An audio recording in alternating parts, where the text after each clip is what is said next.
Assalamualaikum semua. Bertemu kembali kita dalam PDPR Bahasa Melayu tahun 1. Tema kita pada hari ini, pentingkan kebersihan dan kesihatan. Tajuk, kata kerja pasif. Okey, sudah bersedia? Cikgu harap kamu sudah bersedia dengan buku teks, buka buku teks muka surat 44 dan buku aktiviti muka surat 48. Baiklah, sudah bersedia? Jom kita lihat apakah objektif yang perlu kita capai pada hari ini. Okey, objektif kita 5.1.2/2. Okey. Pada akhir pengajaran dan pembelajaran, murid akan dapat membina 2 ayat dengan menggunakan kata kerja pasif dengan betulnya. Okey, sudah bersedia? Okey, sebelum tu kita beri maksud kata kerja pasif. Okey, kata kerja pasif ialah kata kerja hasil perubahan ayat aktif menjadi ayat pasif. Contohnya, Azura membaca buku adalah ayat aktif, manakala buku dibaca oleh Azura. Okey, yang ini merupakan ayat pasif. Okey, nampak tak perbezaan kata kerja membaca dan dibaca. Membaca mewakili kata kerja aktif. Okey, manakala dibaca adalah kata kerja pasif. Okey, baik, di sini cikgu jelaskan. Okey, ayat pasif, ayat yang mengandungi kata kerja berimbuhan di, kan, dan ter. Okey, jelas? Okey, manakala ayat pasif ni mengandungi kata sendi oleh selepas kata kerja dalam ayat pasif yang menggunakan kata ganti nama diri ketiga. Okey, maknanya kata sendi oleh ni digunakan selepas kata kerja pasif. Okey, baik, sekarang buka buku teks halaman 44. Di sini cikgu akan jelaskan dan kita akan cuba bina ayat berdasarkan kata kerja pasif. Okey, baiklah, di sini ini bilik Rizal. Bilik ini dikemas oleh Rizal. Dia dibantu oleh ayah, ibu dan kakaknya. Okey, baiklah, suasana di bilik Rizal. Okey, kamu nampak tak perkataan dikemas? Okey, dikemas merupakan kata kerja pasif. Okey, kata kerja pasif diikuti dengan kata bantu oleh. Okey, kata sendi oleh. Okey, bilik ini dikemas oleh Rizal. Okey, baiklah. Okey, sekarang cikgu akan jelaskan. Okey, kita lihat yang pertama. Okey, kata kerja dilap. Okey, dilap. Apakah yang dilap?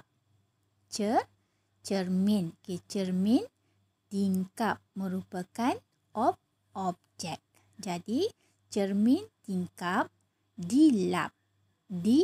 Okey, diikuti dengan kata sendi oleh ayah. Okey, cermin tingkap dilap oleh ayah. Okey, baik, sekarang kita lihat yang kedua. Okey, kata kerja yang diberikan adalah disusun. Okey, apa yang disusun? Buku-buku. Okey, buku-buku disusun oleh siapa? Oleh Rizal. Okey, buku-buku disusun. Okey, ayatnya buku-buku disusun oleh Rizal. Okey, jelas setakat ni?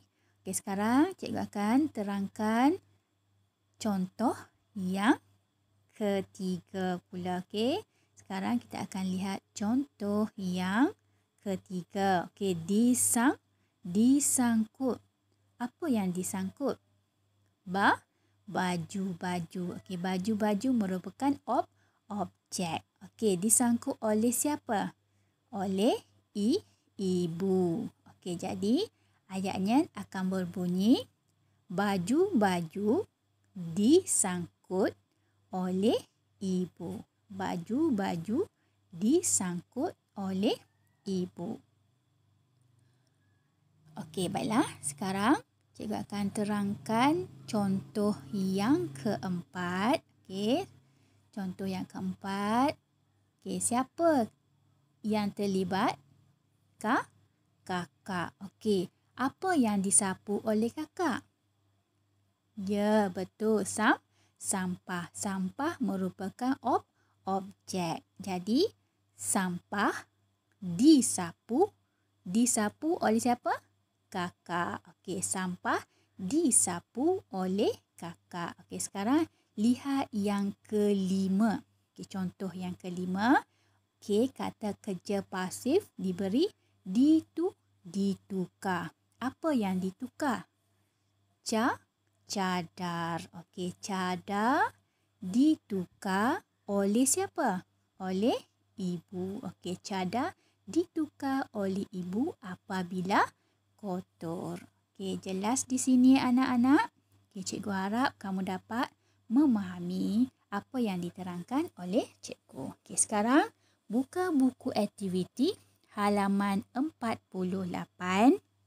Okey, sebelum tu jangan lupa tulis hari dan tarikh. Okey, baiklah. Sekarang lihat muka surah 48. Di sini cikgu akan berikan beberapa contoh. Okey, bina ayat berdasarkan gambar dan perkataan. Okey, baik. Sekarang kita akan lihat yang pertama. Okey, yang pertama, suasana di mana? Situasi di mana? Di bilik air. Okey, di bilik air. Okey, bilik air ini, okey, kata kerja pasif apakah yang diberi? Ya, kata kerja pasif dihias. Okey, dihias. Sebelum ni cikgu dah cakap kan, dihias, okey, kata kerja pasif mesti diikuti dengan kata sendi oleh. Jadi, bilik air ini dihias oleh Rizal. Okey, jelas? Okey, sekarang cikgu akan terangkan contoh yang kedua. Okey, apakah objek di sini? Mangkuk tandas. Okey, mangkuk tandas dicuci. Dicuci oleh siapa? Oleh kakak. Jadi, mangkuk tandas dicuci oleh kakak. Okey, jelas? Okey, cikgu harap kamu dapat lengkapkan untuk ayat yang ketiga dan yang keempat. Okey, jika ada sebarang masalah, boleh berhubung dengan cikgu secara peribadi. Terima kasih. Semoga berjaya. Assalamualaikum.